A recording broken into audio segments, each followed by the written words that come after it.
Mr. Vernon, we accept the fact that we had to sacrifice a whole Saturday in detention for whatever it was we did wrong. But we think you're crazy to make us write an essay telling you who we think we are. And you see us as you want to see us. In the simplest terms, with the most convenient definitions. But what we found out is that each one of us is a brain, and an athlete, And a basket case. A princess. and a criminal. Does that answer your question? Sincerely yours, The Breakfast Club. Don't you forget about me.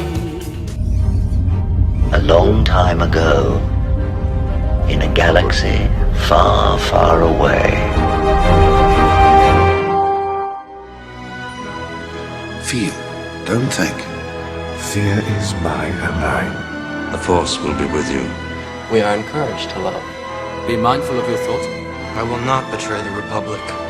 Hey, your worship, I'm only trying to help. Scruffy-looking nerf herder. I'm not afraid. You must unlearn what you have learned.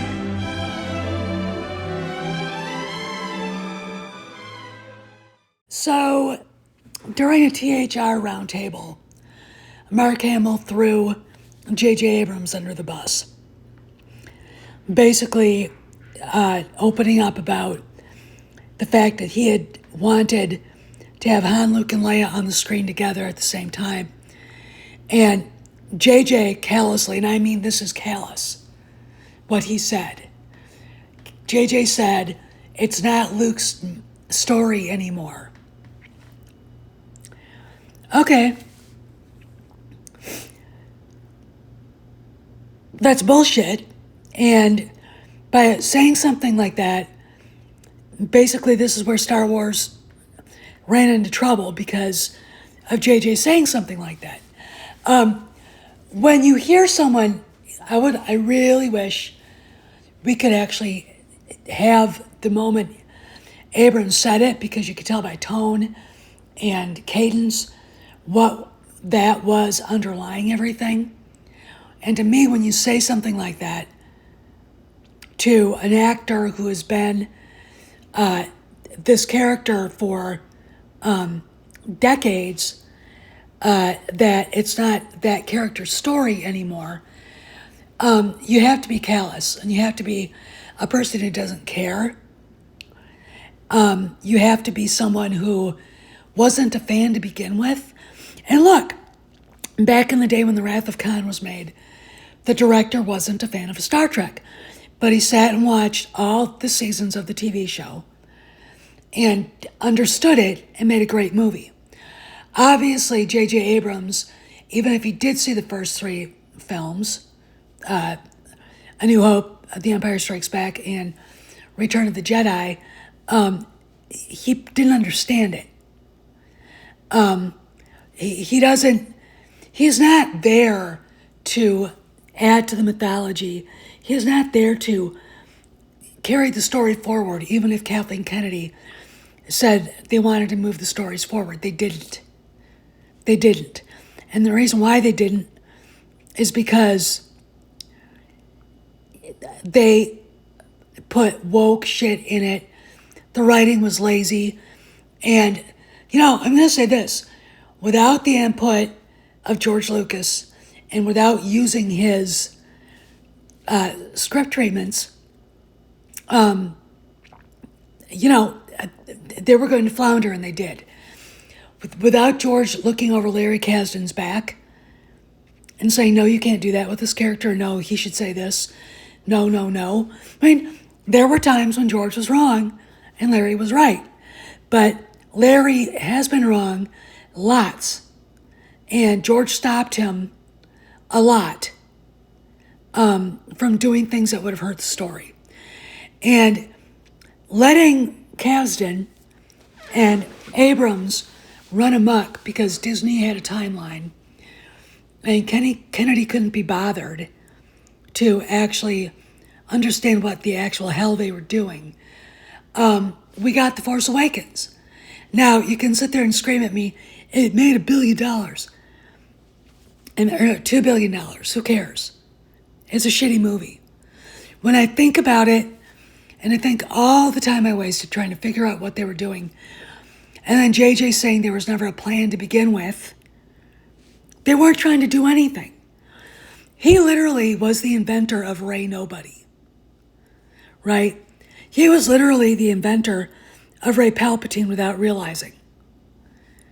You know, then you get his counterpart in this atrocious trilogy of garbage, Ryan Johnson, attacking the idea that a family could be that important.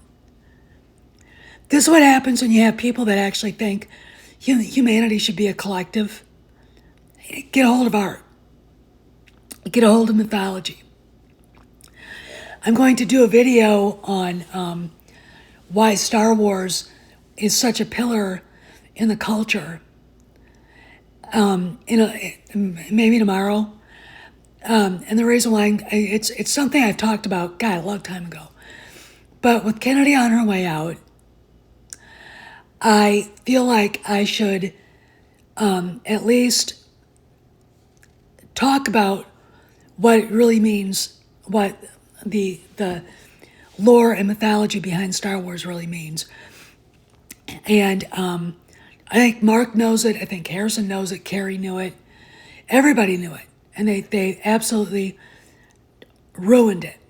And now you've got the actor that played Luke Skywalker throwing J.J. Abrams under the bus in a roundtable and feeling comfortable enough to do it and to basically indirectly attack Kathleen Kennedy and how badly the sequel trilogy went. Because it did.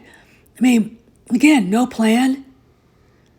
Callously tossing the three heroes aside because you had your own agenda. I mean, come on. You know, this is a great thing that Mark did. And I'm not going to take away from that, okay? So there's more news coming.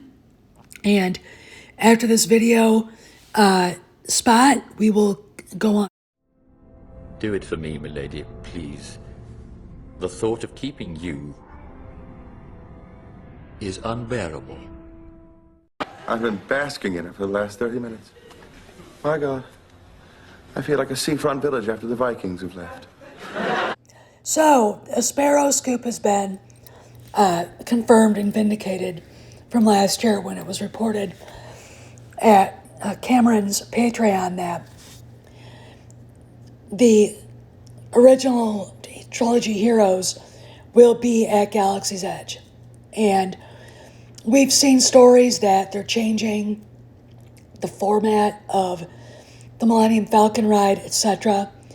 And then there was the casting call that they were looking for a Luke Skywalker and a Han Solo to be at least part of Seasons of the Force, if not there on a regular basis. Also Princess Leia, Darth Vader, etc. Now, you will get some prequel trilogy stuff, but I think he'll probably end up disappearing.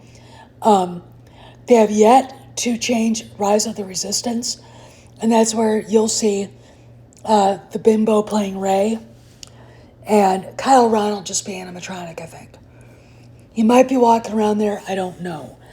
But apparently, Luke will be in Galaxy's Edge proper. Han and Leia will be more around Uga's Cantina. I guess that's what they call that place.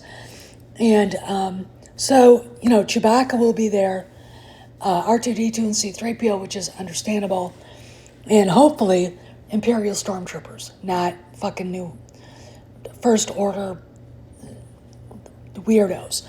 But anyway, this is kind of a big thing. They're slowly but surely phasing out the sequel trilogy and making it into something that can be memory hold. Now, we have a lot of stuff going on as far as like Reylos raising their ugly heads, idiots who are still desperate to get the Hunt for Ben Solo movie made. There was a protest in New York outside of the Disney offices. 8 people showed up, and 7 of them were lesbians. So I'm pretty sure Bob Iger was like, I don't even know what they're talking about. All right, so whoopee twang. Woke is dead. Okay, and it was dying in 2023, and that's the story. And the park, it's only going to be at Disneyland for the time being. Okay, but these two will be walking around. Leia will be there. Hopefully Chewbacca will be hanging out with Han too, because you can't have Han Solo without Chewbacca. I mean, that just don't work. So things are moving along, guys. I would actually go to the park just to see it when it happens. And you know, when I posted that they had a casting call for Han Solo and Luke Skywalker, they're trying to be as exact as possible with it. They were looking for a guy between like 5'10" and 6'1" to play Han, and about 5'9" to play Luke. And that's dead on. I don't know what casting call they had out for Leia, because I haven't heard it, but there you go. And it's exciting as all can be, as far as I'm concerned. But again, this is humiliating for Kathleen Kennedy, because everything she wanted with the park, and it would only have her mark on it, is disappearing. You know, like it's been said, Steven Soderbergh was shown the books about how badly the sequel trilogy did, and didn't want to have to owe Disney money, which makes me wonder and speculate is the reason why Kennedy sold that house in the Palisades and then suddenly sold off her art collection, her socially significant or whatever concerned art collection, is because she owed Disney money after The Acolyte. That's another question. Well, we can talk about that later. This is Steph signing out. Remember, no droids, no bounty hunters, no Reylos, no Rey Nobodies, no sequel trilogy fans or black pills allowed in the cantina. See you guys around the galaxy.